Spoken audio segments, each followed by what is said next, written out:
Hello అండి. డాబా style chicken curry చూసేద్దామా? ముందుగా కడిగి పెట్టుకున్న చికెన్‌లోనికి అల్లం వెల్లుల్లి పేస్ట్, సాల్ట్, పసుపు, కారం, పెరుగు, నిమ్మదబ్బ పిండుకొని బాగా మిక్స్ చేసుకొని అరగంట పాటు మ్యారినేట్ చేసుకోవాలి. అలాగే హోల్ గరం మసాలా స్పైసెస్ కూడా ఫ్రై చేసి పక్కనుంచుకోవాలి.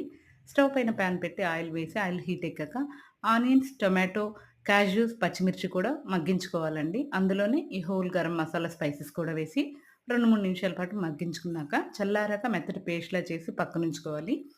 ఇప్పుడు స్టవ్ పైన పాన్ పెట్టి ఆయిల్ వేసి, ఆయిల్ హీట్ ఎక్కాక ఆవాలు, కరివేపాకు, ఈ మసాలా పేస్ట్ వేసుకొని బాగా రోస్ట్ చేసుకోవాలి.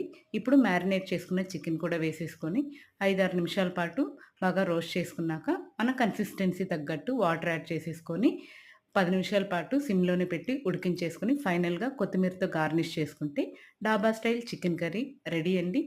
ఫస్ట్ టైమ్ నా వీడియోస్ చూసేవాళ్ళు ప్లీజ్ సబ్స్క్రైబ్ మై ఛానల్.